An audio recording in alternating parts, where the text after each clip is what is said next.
Hi, everyone. Thank you for joining us today for It Looks Like You're Writing a Cover Letter with Some and Starting to Interview. This is the first of the second season of How Can I Help? Before we start, I have a few quick things to go over. Please take a moment to read our code of conduct. We ask that you be kind and respectful to everyone, including our speakers. We want the reactors to be a place everyone feels welcome.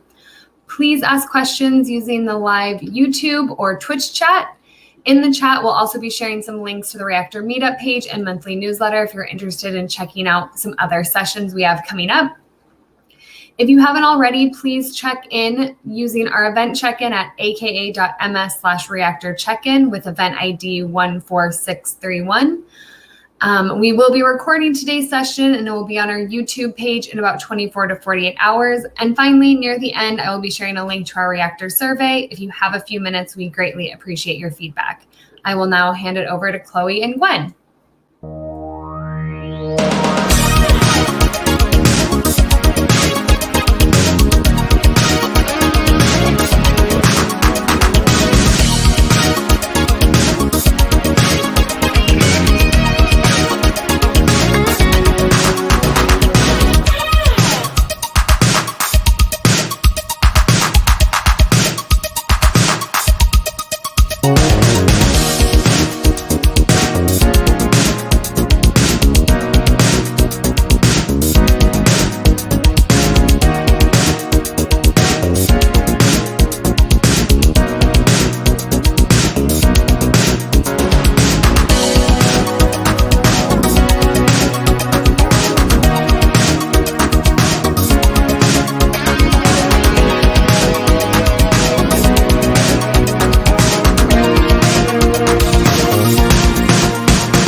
Slapper. It's time. It's time for my favorite show, my favorite song. Shout out to my dad, Frank Condon, who said he song on the show with Gwen. Gwen, how you doing? It's quite the week for us, isn't it? It is Ignite. We are. There's something's going on, right? Something. I feel Ignite is in the air. There's a vibe. I'm actually kind of surprised we're streaming today. When I realized we were streaming during Ignite, I thought, will we get any viewers? Will people care? Will they want to watch what we're doing? But yeah, how's your Ignite been so far, Gwen? A lot of cool things that I can't wait to get my hands on, play around with. A lot of cool stuff announced. You had a fantastic session that I caught almost all of it. I know that you have the Clippy source code on your desktop.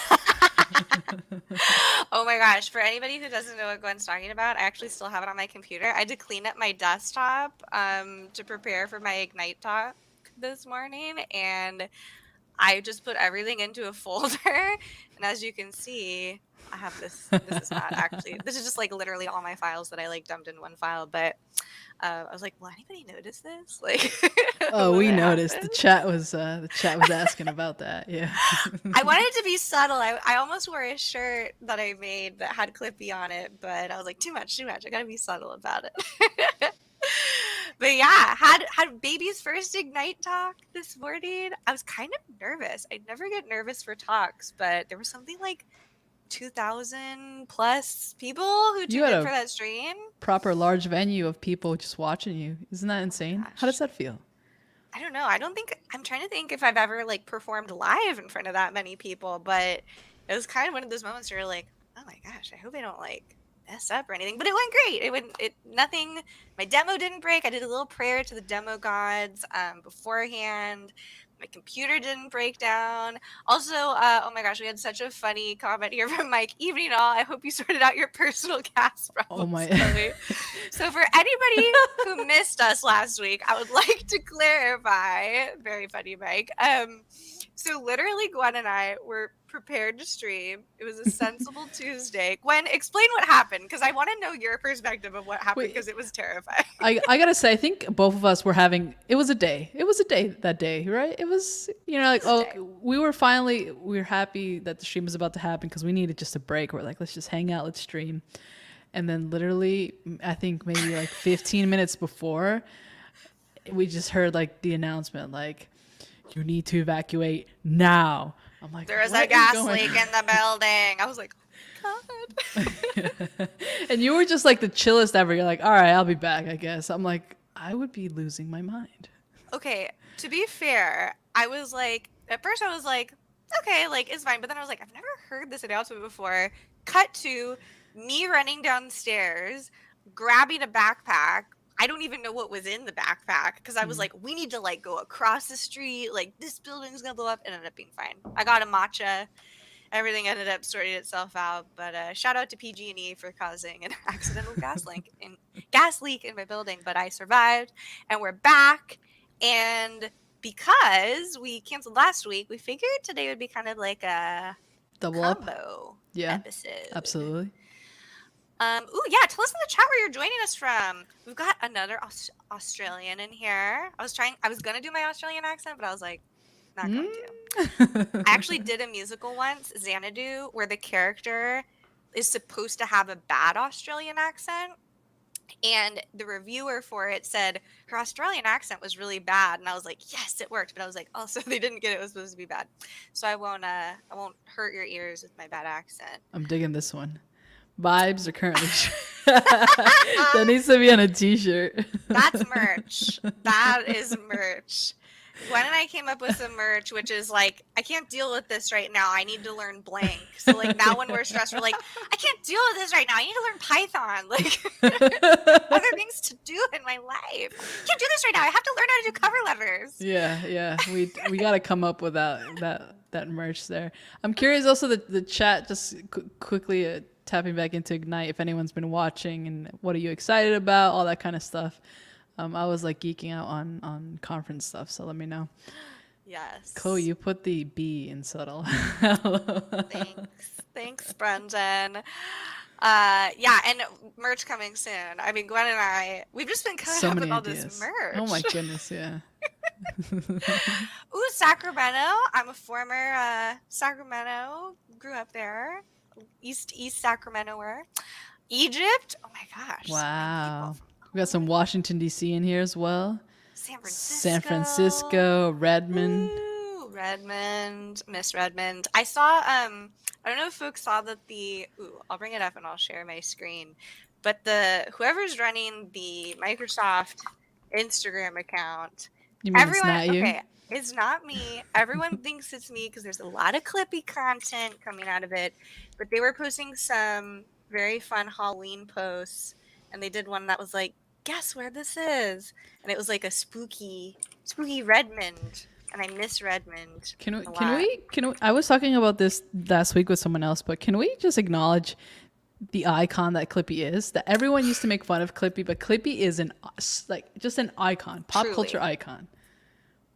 Absolute icon. Oh my gosh, look Icon. at this. Look at these ghosts outside the Redmond I campus. saw this. This was amazing. Spooky. They also did this skeleton. I don't know which campus is this. Scotland, Cambridge. People are guessing in the chat.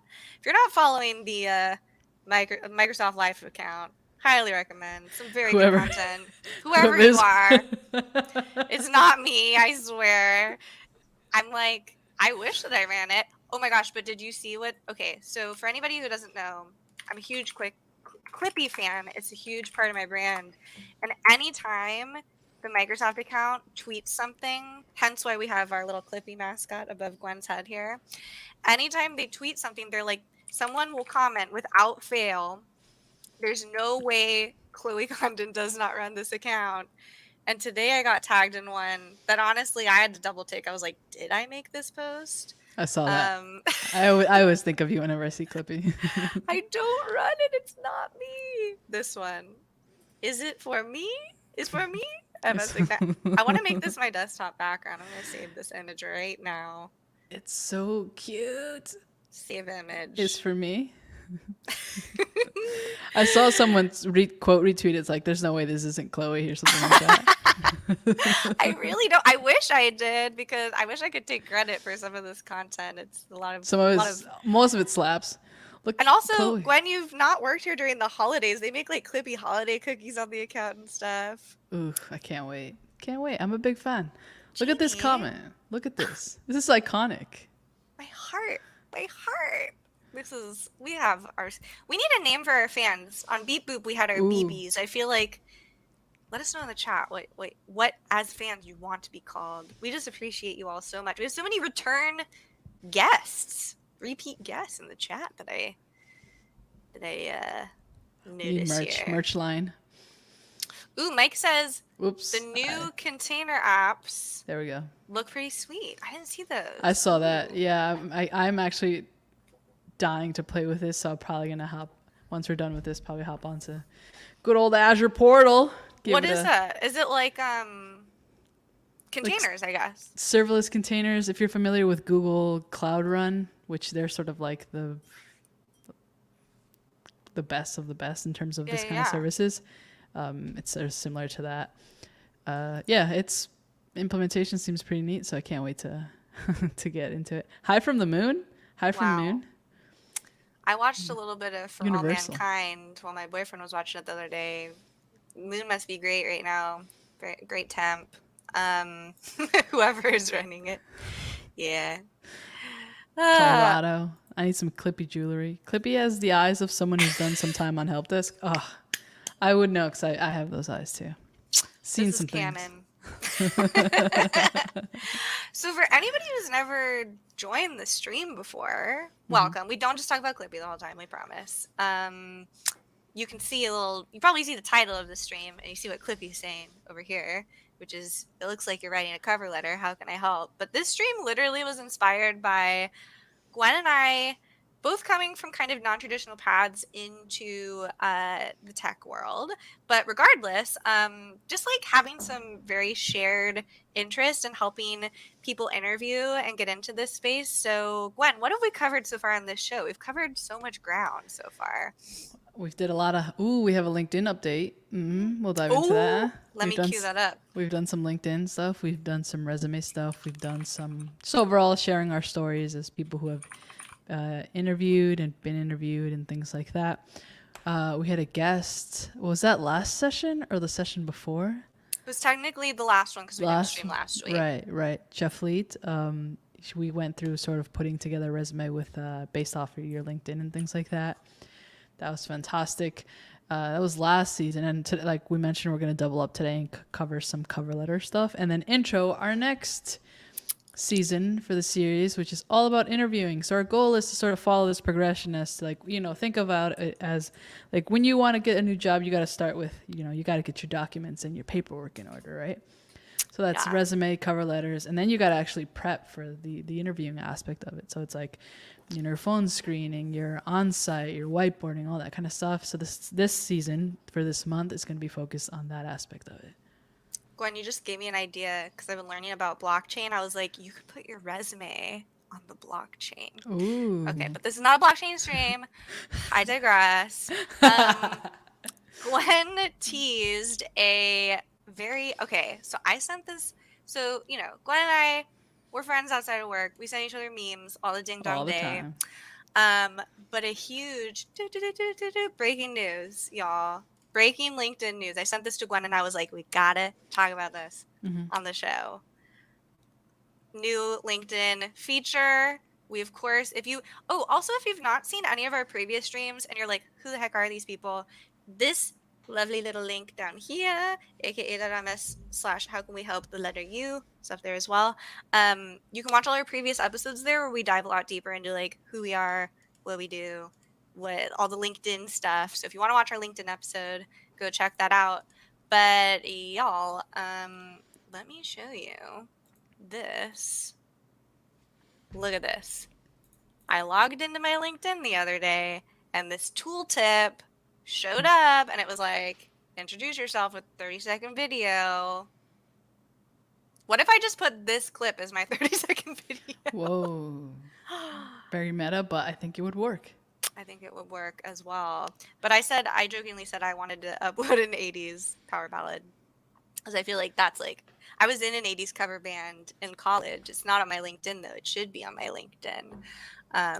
But you can now add, there was also another feature I think that I saw the other day where maybe it's like you can stream to LinkedIn, which I think you're doing right now. Let us know if you're joining us from LinkedIn. Very cool to hear. Chloe, question for you. Mark asks.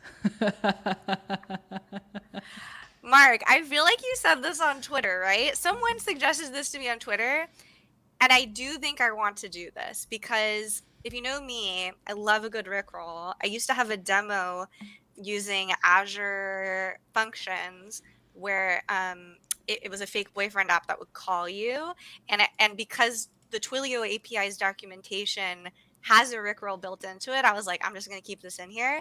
Mark, I think you're onto something, and I think I'm going to do that.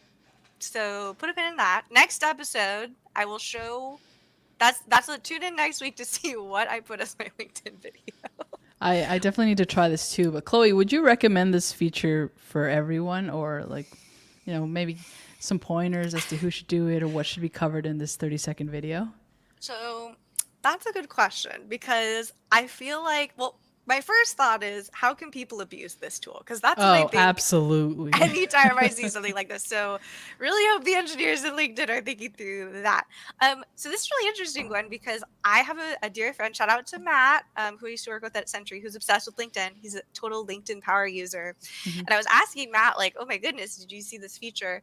And I think that, you know, in the same way that you really want to like present yourself in the best light, literally and figuratively, right? Like, when we talk a lot on this show about how your resume and your cover letter and your LinkedIn are really the only thing that people have to go off of who you are and what you do when you're not in the literal room, or I guess in this the year of 2021 virtual on-site. So good question, Gwen. I think there's a lot of important things. Maybe we can even talk about that as people who do video content, kind of some best practices on like, I mean, lighting and sound. And like, you know, you want to make sure if you're filming something like this and it's the first, you know, they say like first impressions are like such a big deal for like knowing if, not even just for interviewing, just like getting vibe check, you know, like how you interact with the person. But what would you put, Gwen? Because I feel like I'm going to use this feature in a weird, I'm going to Rickroll someone, but what are you going to do? I might try to take it seriously. No, but in a fun way. I think I did once over the summer, like when I joined Microsoft, I did sort of like I grabbed every single one of my videos. This took forever, but it took like a second of me saying like the same word and out like in every video. But then it was interesting because it was like some of it was like screen recording, some of it was my face, some of it was like something on the screen, like anything like that, right? Yeah, but you very much got an idea of like what my channel was about. So it was like a trailer, but like a mega trailer, I guess. And maybe I'll just do that, and then the last couple of seconds I'll be like, "Hi, my name is Gwyn, and I'm a cloud advocate at Microsoft." Something like that. I want it to be like that slaps. That slap, slapper. Mine's like clippy. Yeah, so I feel like that would be really cool because I didn't even think of like editing it. For some reason in my head I was like, oh, to be one cut, but like that's really interesting because you could almost use this as we called it as actors oh, what do they call it, Brendan North? A demo reel, I guess, where like it's sort of a highlight reel of like all your work. So you could put some kind of best of moments of if you do content, but if you don't, here would be my tip. If you're not someone who does typical live stream content like the two of us do, a couple things worth noting. Lighting, let me show you. Lighting, important. Background is important. Make sure whatever is behind you, I have a green screen here that is kind of wonky right now, but I've seen many a person stream or do a video where there's something inappropriate in the background. Clean all the dirty clothes out, don't have any paraphernalia behind you. Angles. Angles are important. Don't do what my dad does when he takes a video call with me. Like, make sure you are literally, oh yes, Brendan North said, figurative light, very important. Literal lighting, also huge and important, basically needs an entire class, which literally, as someone who has a theater degree, I did take an entire class in lighting design, so I feel very lucky in that way. But look at the difference, y'all, between like when I light myself like this, I look like I'm in a spooky movie, and when I put my light like over here, like night and day, no pun intended, difference. Or even natural light can make a really big difference. I have some windows open over here. Ooh, Emmett says, couldn't you use that video to show off projects, just even screen grabs? Yeah, I was going to say maybe like a sort of like slideshow style. But I mean, you also have to keep in mind, like you only have 30 seconds. So, and I'm like, what's the format? Is it like a vertical video thing? Is it like a normal, like YouTube aspect? Like what are we working with? I'm not 100% sure either. I kind of want to play with it. Maybe if we have time later, we'll play with it live. I'll record it live. Yeah, that's a good question. Like, can you upload something? Like, cause I mean, I can always do a Rickroll live. Like, what if it's just me and I'm just sitting there and then I'll start playing? You know what's so many ways. Cool, Chloe? I gotta show you this. So if you go to my LinkedIn, and since I'm live on LinkedIn, it literally, instead of my banner, it shows a live video. Yeah, I want to see. What is your... Wait, link me in the... Hold on, let me open it over here. That's cool. So it's almost like a story, sort of. I just sent you in the private chat. We're connected. We connected on LinkedIn. Also, I just got my Made by GPS custom URL on LinkedIn. So now I'm like same username across all my social media, and I'm so excited about that. I was there for this moment, y'all. It was a huge moment, and I was just so happy for Gwen because we started that conversation by me saying I every day check if Chloe Condon on Instagram's boyfriend has proposed to her so I can get my handle. Okay, let's look at this. Do you see that? Whoa! Isn't that cool? Oh my gosh! It's me! Okay, it's kind of delayed. Maybe I'll see myself raising the roof in a little bit. That's very cool. Ooh, and it's saying what I'm saying. There's subtitles. If you happen to go to my LinkedIn when I'm live, like you'll actually be able to see what I do, like right there. I think that's pretty neat. We should drop a link to your LinkedIn in the chat. I'll do that right now. All right, and then what kind of lighting do you use? Ooh, what do you use, Gwen? I use an Elgato key light. I would show you if I could, but like if I turn it off, I think it makes it There's me raising the roof. It happened. It's on a slight delay. But a ring light, like a standard ring light would work. It's like, I think there's like lots of lighting options out there, but the biggest difference is just understanding what to do and how to place lights, which is sort of hard to like give you like a crash course on it without you actually playing around with it. I did at my previous gig, they sent us lighting and they give us like a week course basically on how to like place them because we did a lot of like recorded video content, but it was extremely frustrating. But what I'm trying to say is lighting, there's so many options out there, and don't think like you have to get the most expensive thing, really. It's more about figuring out where to place it correctly. My lights are literally, I guess you can't really see it, but mine, let's see if I can turn off. I can't really turn off my green screen here, but maybe I can put it in front of my face so you can see it. It's like this kind of cheap light, but it's on a metal arm, so I can kind of like angle it. It also has a separate holder for my phone if I'm doing any streaming with my phone. But also, Jamie, I bought a very cute, I can link you if you send me a DM on Twitter. It's this circular light. I think it was like pretty cheap, that has little panda ears that you can put a phone in. And I think it was like probably less than $15. And I use that often when I'm like streaming in other parts of my house, like not my desk. I'm trying to find, I had a little tooltip to upload a video, and now I'm not finding it. Maybe is it something strict to the mobile? Was it mobile app or was it on? Oh, was it? Let's see. Maybe it was. Ooh, That that's might be it. interesting. Here's a LinkedIn question. Why is no one thought to pull from LinkedIn profile and resume to auto-generate an AI cover letter? Patent alert. That I feel like, okay, so we're talking about cover letter. This is, Michael, thank you for that great segue. That's a good question. Michael, definitely patent that. I would say, so Gwen and I were talking about this before the stream, and if you're just joining us now, this is our episode where we talk all about cover letters because I had a gas leak in my apartment last week. Personal gas problems. Yeah, it was dramatic. But we're talking all about cover letters, and I was telling Gwen I have a very I wouldn't say unpopular opinion about cover letters. I'm very opinionated about cover letters because when people would come to specifically to our boot camp or self-taught developer office hours, I found that a lot of folks were so I'm of the school of especially when you're a junior candidate, send out as many resumes as you can. Just I always tell all my mentees apply. 100 a day, 100 a week, however many you get exhausted by and you don't want to do anymore, because it's truly a numbers game. I hate to compare it to online dating, but truly, you can't expect to go on your first date and find your true love, right? You got to swipe a couple times, right? And I feel very much that same way about sending out your information. So if you're going to go through and make an individual custom crafted cover letter for each company that you apply for, that's a lot of time. You're basically writing an essay per job application. If you're doing 100 a week, that's 100 essays, right?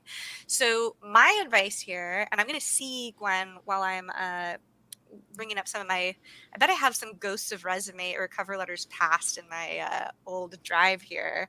But typically the way that I do this, and we can even walk through one here in a second, is mine's kind of like a Mad Lib, right? So Michael, this is a great use case for this future startup that you're going to start here, because basically I just put to whom it may concern, because you never want to be dear sir or ma'am, we want to be inclusive, of course, when we write a cover letter.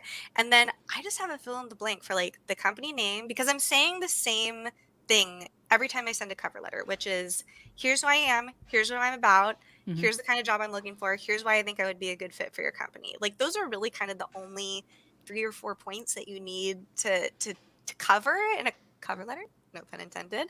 And I'll be honest, as a former recruiter, yes, cover letters are important. If a job application says cover letter requirement, take some time. People do read those, but I will say that the resume holds a little bit more weight for me than a cover letter. Cover letter kind of gives me more information about you, but I think in this, the year of our Lord 2021, I'm often looking at this person's LinkedIn or looking at their website or whatever that may be. So Gwen, how do you approach a cover letter?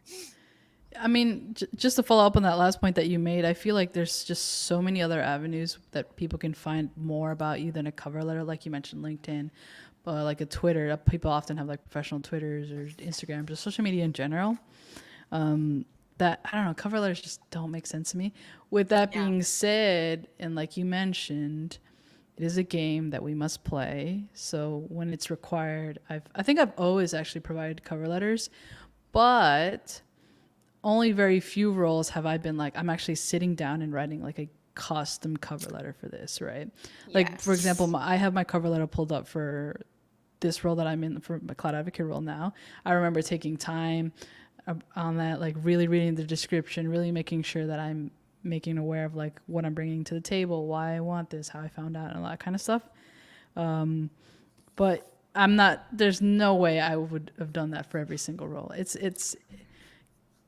and especially to get like an automatic Oh my God. like rejection, and like after spending maybe like hours on a cover letter, no way.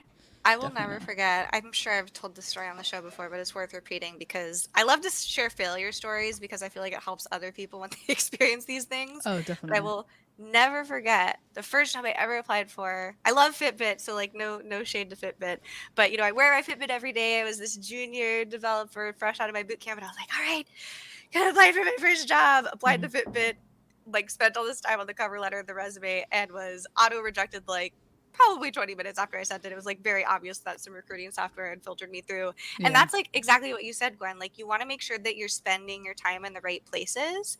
And I actually, this is a great comment from Brendan. I've taken the time to write one from scratch when I really feel passionately about the position. But yeah, template is everything. And Exactly. That's I exactly did how I feel. this. That's like always how I do this because I basically, like I said, I do a Mad Lib, like a fill in the blank situation. But I remember when I was going to my boot camp, we had a demo night where all these different companies came and we got to kind of present our final projects to them. And one of the companies was a drone company. And I really, Brendan, you were in this show. Brendan and I did a show together, a musical, where I was flying a drone backstage and annoying everyone. And I thought, oh, this would be such a fun video to like include in my cover letter to show like, oh, not only is she passionate about this role, but she's flown a drone before. Didn't so because crafted this like, oh, and by the way, like here's I really love drones and I'm passionate about them and here's a video of me. I didn't get an interview for that company. So that's like something that I think we've talked about on the show before that you want to be really careful about, and that I see happen with a lot of junior developers is people put all their eggs in one basket. They're like, I want to work at Microsoft, or I want to work at Facebook, or I want to work at one of these FANG companies, right? Or what do we call it now? Manga with Mango. Meta. Meta is now part of that universe. So be really careful of like, I don't know, just getting too emotionally attached to these things. And like, that's why I don't advise people to, unless like if I apply to like, I don't know, Broadway.com, because I used to have a theater background, maybe I'll spend some additional time on that, or a dream role per se. But use your time efficiently when you're applying for roles, for sure. Yeah. Also, keep in mind that as you move up and you move into like the space and all that kind of stuff, like these things hold less and less weight, right? Yeah. And your resume sort of like becomes, and not even your resume to an extent. It's like more like your experience and stuff like that, right? Which is, I don't know. Well, you and I have spoken about how this whole process of getting hired is so like, it's such a mess. It's so broken.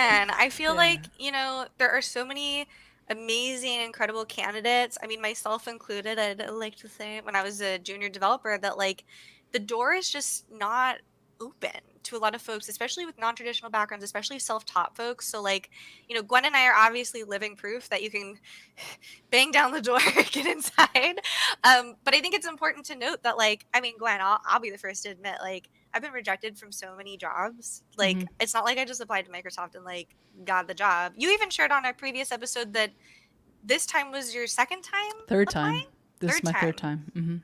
Yeah. So very much like here to living proof. I mean, I must have applied for like, from when I was applying for a junior developer evangelist role, I probably applied to like 300 jobs, y'all. Like I was just hustling. And truly, it's just like Gwen said, like as you get further in your career, like I'm now a senior developer advocate, like you will now get jobs through your network and like you won't even need a cover letter. So like it's a very antiquated, like literally when I think of a cover letter, like that's literally what it is, right? Like it's a letter on top of your physical resume with a paperclip. Like that's how I think It's of it in my 2021. head. Like why is that? Like why is it a thing? Like we're gonna disrupt the interviewing space, Gwen. Emmett says the whole process stinks and it's not fair for people who are working full time as well. That's true because it takes a lot of time to like be applying. I mean, applying has become easier. Like, how LinkedIn has like apply with LinkedIn and it'll fill in a lot of stuff, or sometimes just automatically send out your resume from there, which is fantastic. But still, it's like you mentioned, it's like the door isn't, it's not only that the door isn't open, it's like it's closed for some people and it also moves. Yeah. Right?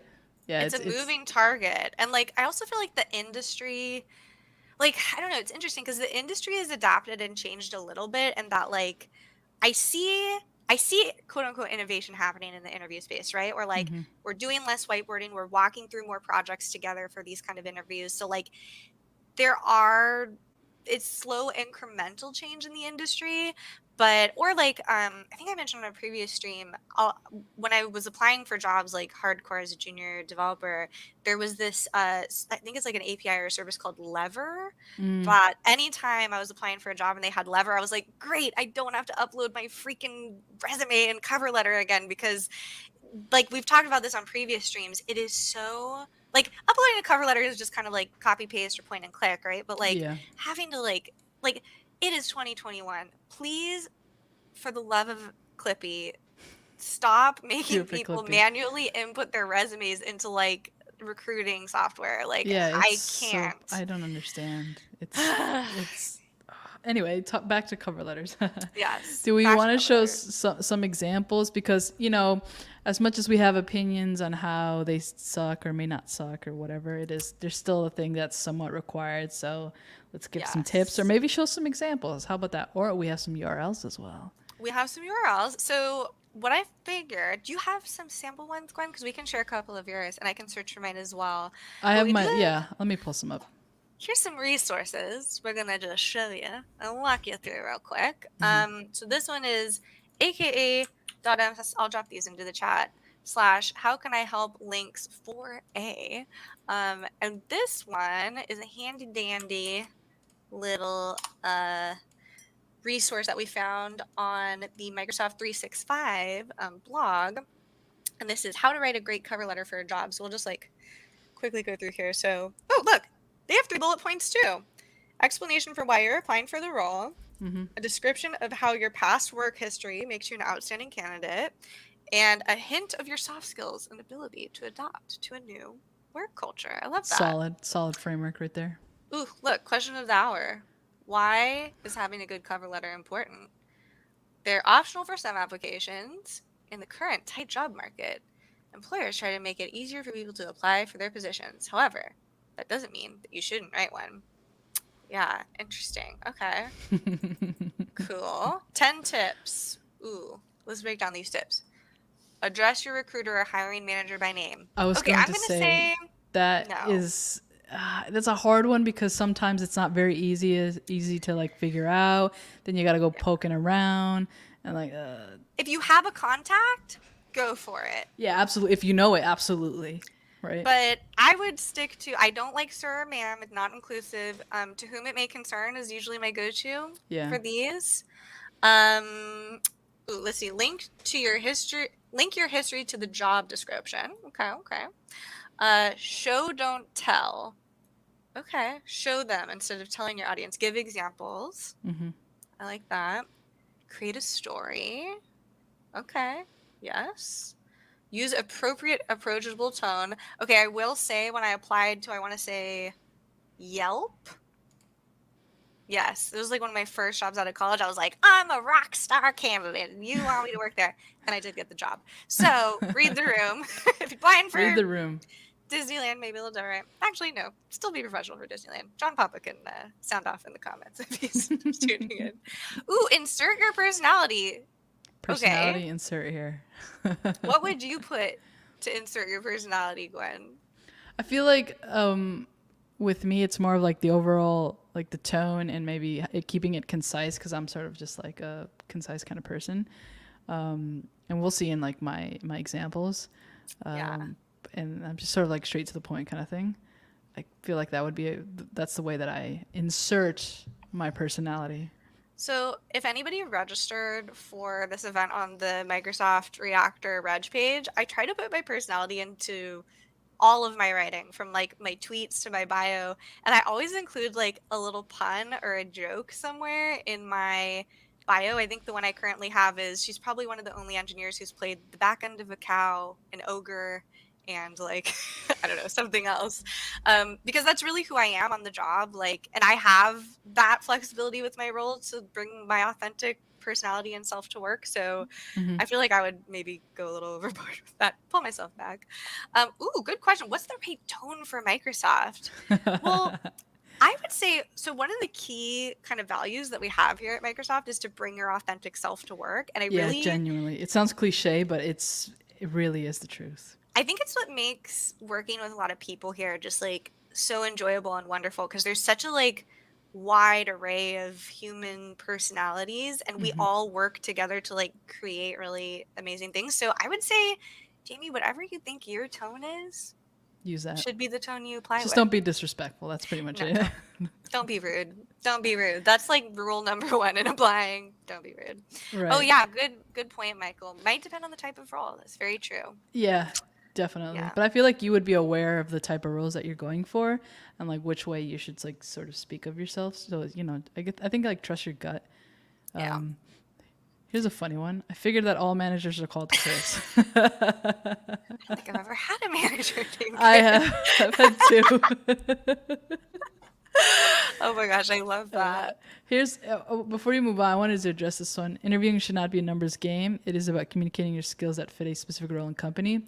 A generic template, though easier to write, just does not fit all situations. I think in a perfect world, this is what we would want it to be, where it's like about communicating your skills, about actually showing, you know, what you're capable of doing and stuff like that. But when, you know, it's the actual like landing a role is like such a hard game to play. It's, you know, it does end up being like a numbers game, right? Because like when you're applying, you don't instantly get a chance to show off your skills when you're applying. Sometimes you get like automatically rejected.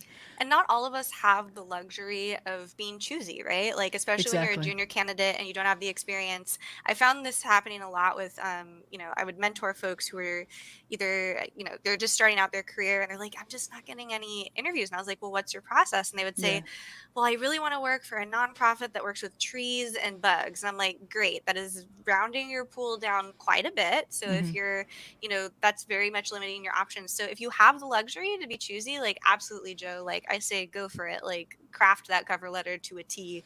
Exactly. But if you know, don't, if you're just starting out, absolutely, like sending out more is always like cast a big net, so to speak, to like catch a lot of fish. This is a good definitely. And like also just wanted to say, like oftentimes like the roles that are or the companies don't necessarily care either. Like it's just such a hard to give general advice in terms of like you should be specific for every single role, because you know someone mentioned that I'm applying and I'm also working full time. Like, well, if you're working full time and you have 2 hours a day to sort of be applying, would you rather apply to one custom role, like, or would you rather apply to as many as you can? That's a great right? point. Gwen froze. Oh no, Gwen's back. Okay, maybe it was me. Yeah, absolutely. I agree with all those points, and I think that you know, that day you just really want to use your time efficiently. And the other side of it is hiring is exhausting too. Ain't that the truth, Mike? It can be a full-time job alongside your existing roles too. Yeah. And also, I think it's important to note, and people can sound off in the chat about this, is people get jobs in so many ways. Like I think about my career in tech, and I've gotten jobs through referrals, through people seeing me give a talk, through going to a meetup or a networking event. Like in the current age of the internet, like there's so many ways, you know, that someone will refer you or you hear about a role. Like there's not one size fits all for all of this. So obviously take all of our advice with a grain of salt. It's all based on our own experience. But yeah. Joe says the other problem is getting past the quirks of a candidate tracking system. Absolutely. That may choke on fancy formatting on your resume. If you watch some of our previous episodes, Joe, I talk about a literal experience that I had at a previous company where a person could not apply for a role at my company with the degree that I also had because it wasn't part of the drop down. So like making sure that your recruiting processes are inclusive is important. Matters. Absolutely. Definitely. I love this one. Leave out what you can. I need this. I need to self-edit a lot. You don't want to overwhelm your readers with information. They can ask. So this really speaks to that whole like keep your resume to one page thing. Like you don't need to put everything in there. Same with cover letters. End with a call of action. For me, I usually put like, I really look forward to the opportunity and hope you'll consider me for this position. What's your call to action, Gwen? I'm always like, thank you for your consideration. I hope to hear from you soon, or can't wait to talk to you soon, or something like that. But yeah. TTYL. Love ya. Yeah, I mean, just like a sign off that, I mean, clearly, see, this is what Gwen and I were talking about before the stream is like, the annoying thing about cover letters is like, obviously, you know why I'm sending this. I want this I job. want the job. So, like, it seems so redundant. Like, cover letters always annoy me so much because I'm like, why am I writing a letter with my intent? You know what I mean? Like, Yeah. I don't think we talked about this on our resume episode, but it's worth noting that as a recruiter, I always think it's funny. I see this on a lot of junior resumes where there'll be kind of a statement of intent on it, where it's like, my purpose for this resume is to get a job, and it's like, well, yeah, like, duh, this is what the resume is for, not for just for me to peruse in my own time. Coordinate your letter with your resume. You can coordinate your cover letter with your resume. Ensure both documents use similar language. Okay. You can ensure the design matches for extra touch. I like that. Okay, that's a nice tip. Yeah, I would say. Same font is always good. Yeah. Okay. So that link, if people want to check out that article, that's the one that we're showing below. We also have a couple more links that I'll share over here. Let me make it our little thing. We also have aka. Oh, we got double banners. Wow. Okay. aka.ms/how can I help links 4B. This is one that we found over on the Microsoft support page, which looks like it's got some great bullet points as well. Contact info, lead with a strong opening, tailored approach, tell something your resume couldn't. I love that. If this is like your opportunity to brag, really, in your voice, so to speak. To your personality. Showcase your strengths. This is all great. And I will add, do you have a cover letter that you want to share, Gwen? I can search my my archives here, see if I have one. We also have this one for any interns. Let me first drop a link to 4B in the chat so people can check that out. Let me just make sure I cross out my personal information. Yeah, no one creep Gwen, please. That's been the one danger of doing this stream, is a stranger danger and forgetting to block out our contact info. Okay, let me add this one and hide this one. Okay, so here is the one for interns. This is aka.ms/how can I help links for C. I'm curious what the here, I'll drop this in the chat real quick, but I'm curious what the difference would be between an internship and a regular one. Let's see. Look at this intern. He's applying on a interning. He's interning. 5 key tips. Okay. Wait, is this the same article? Wait a second. I think there's an area here that talks about like proofread. Okay, that's different. Okay, it is different. I was like what to list. What's the difference between a cover letter for an internship and a role? I think that was in a job, actually. I think that was a good part. That was a little different. Yeah. This is good. Because, yeah, when you're doing an internship, you probably don't have a lot of experience on your resume to begin with. So you're kind of like I even struggled with this when I was making the transition into tech, where I was like, how do I leverage my experience at the Disney store to like a job at Microsoft? Great question. We'll get to that on another episode. But links between your past activities and your current interests. So that's interesting, like extracurricular activities, maybe like social clubs that you're part of at your university, perhaps. How the internship will help you achieve future goals. Okay. That's good advice. Let's see if these are different. Reference the exact role name. That one's good. I like that one. I don't like the name but I do like the role name. Like, I am interested in blah blah blah role. Relevant class and activities. Okay. Show how your skills connect with this internship. So that's kind of like my drone example that I gave. Oh my gosh. I'm going to tweet out that video later just Please for Brendan do. North. I need to. Truly, Gwen, oh my gosh. So I had this little tiny drone that I think I got off of like Wish or something, and I was flying it around backstage, and I was annoying everyone, and I was like, you know what, this is gonna be worth it, 'cause it's gonna give me this job. It did not get me an interview. Ooh, and let's see what else.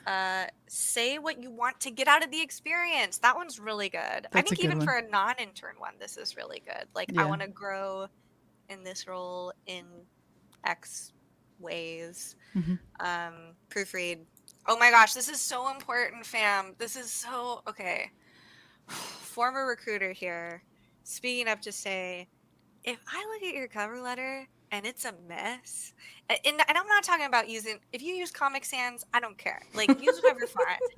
But if you misspell, like, okay, first of all, I want to say no shame in accidentally sending a cover letter with the wrong company name in it. We've all done it before. It happens, okay? But if I'm writing your cover letter and it's a mess, and I'm like, this person like, if I think the alien wrote this, please proofread.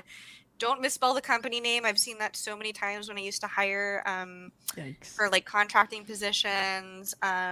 Just like, I know the temptation is just like, do it, but proofread twice and then do it again.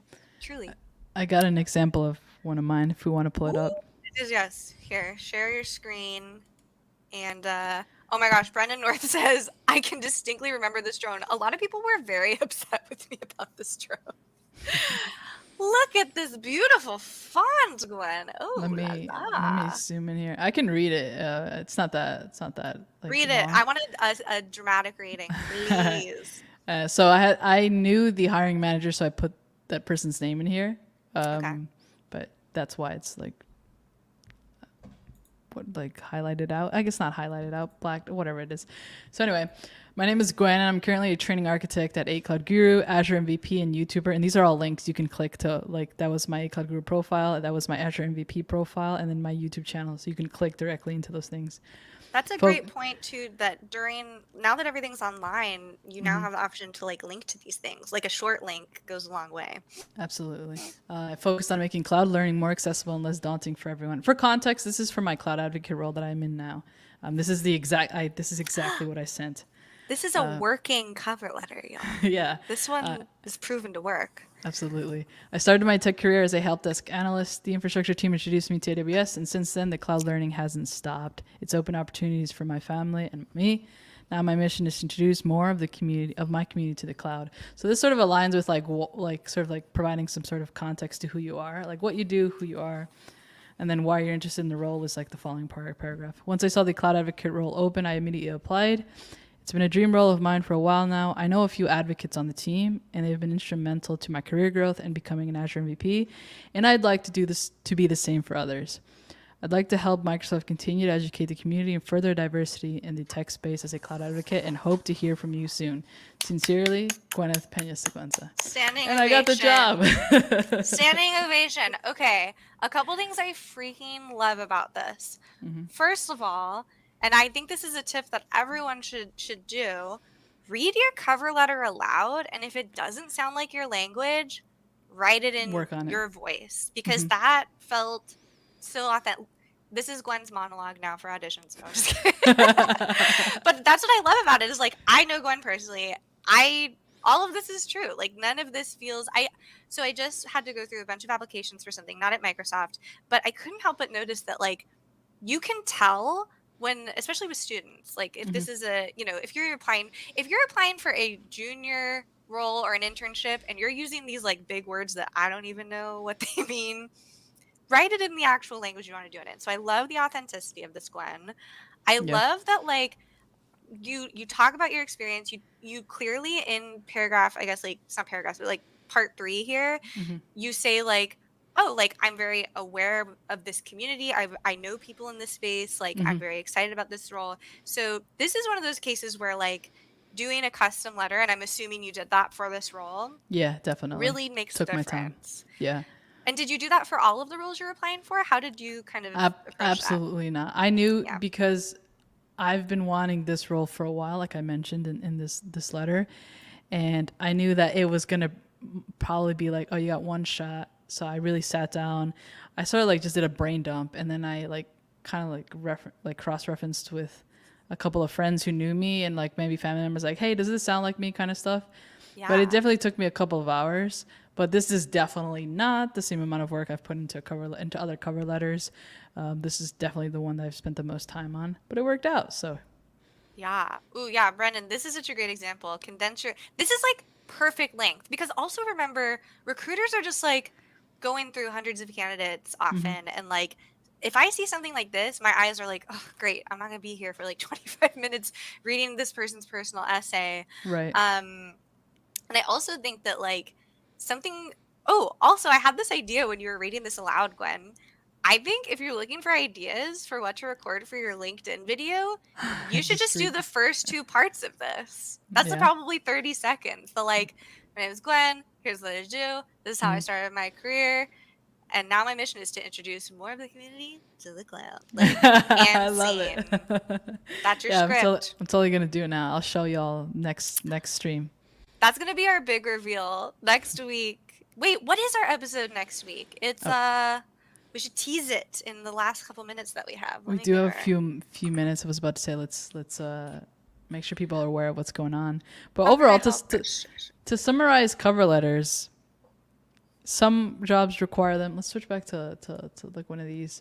Some jobs require them, and if you really, really want the role, then you should put in the time to do a custom cover letter because it could make a difference. I know it made a difference in for me.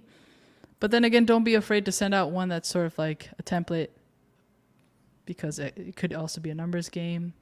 But just remember to have the proper company name, the proper role. Gosh. Yes. Yes. Like, truly, you would not believe how many. Like, I wasn't even a recruiter for that long, y'all. And I used to see the most bizarre. Sometimes people would, like, instead of a cover letter, like, upload a picture of their cat. And I'd be like, what is happening? Like, I didn't even know we accepted JPEG format for this. So, just like, I don't know, double, triple check. What I like to do is when I save different versions of my cover letter, I put, like, CV, Microsoft or like CV, Facebook, whatever it is you're applying for. So, and then I have saved copies of those within my drive where I can be like, oh, okay, like I can rework this in the future and save everything. Like truly, like Gwen and I have talked about this on a previous episode, but there's something like so nostalgic and fun about like, and I just go to my sent folder like from way back in the day in my inbox of like my early college applications are so cringy, but like I'm like, wow, look at the growth. Yeah. Let's see next week. Yeah, what do we got next week? Today. Ooh, phone screen. That's a good one. Gonna have to open up with like Lady Gaga telephone. And okay, we're gonna keep each other accountable. By next week, we will debut our LinkedIn. Oh, totally. We'll play with the feature. We'll make our LinkedIn videos. I'm leaning towards. I'm torn, y'all. Sound off in the chat. Do I do a Rickroll? Like, do I just do like a very serious professional, like, I'd like to connect with you on LinkedIn, and I was like, never gonna give you up. Or do I sing something? Also tempting. Or I don't know. I feel like there's a lot of like opportunity here to like get really creative with it. So tune in next week for that exclusive. Phone screens, real quick, Glenn. How do you like phone screens? I feel like I'm always hit or miss because I don't know. It's hard for me to read the room when it's just a phone screen. And I'm like, I never really know how much should I say about myself and that kind of stuff. And it's always like the person who's doing it, it's always hit or miss as well. It's like, oh, are you engaged? Is this just another call for you? That kind of stuff. Yeah. What I like about phone screens is I'm very expressive, if you couldn't tell. As Brendan North said, I put a B in subtle. I like phone screens because if I totally mess up, if it's on the phone, I can just be like I can just like freak out. I see what you're saying. So I actually kind of appreciate it. But what's interesting is like I would imagine during the pandemic, maybe most phone screens are video calls. Yeah, like let us know. I would assume that too. But I do remember when I was doing, I think all of my, I remember one of my first like big interviews was for the Google Engineering Residency Program, and I kind of appreciated that when I was whiteboarding, it was over the phone, because then they couldn't see me just like breaking a sweat. Like crying. And ooh, Mike says, "Can you do a dramatic reading of a Rickroll?" For you, Mike, absolutely. I will prepare my monologue for you next week. Start each sentence of the video with a Rickroll lyric. Okay. I wanted to Okay. bring this up. Great session earlier today, Chloe. Thank you. I hope you enjoyed all the dog pictures. It was really fun tabulating data that with such adorable dogs. Thank you, Daniel. That's so sweet. Oh my goodness, it's the end of the show. It's the end of the show.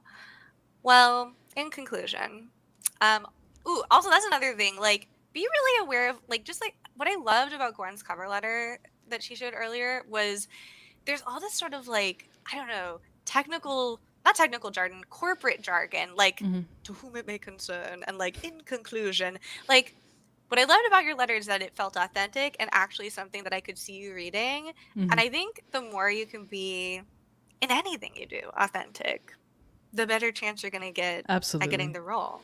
Like, if you're whiteboarding and you're like, I know how to do this, and you don't, but you're like, actually, I don't know how to do this, but like, let me figure this out. Yeah. Night and day difference.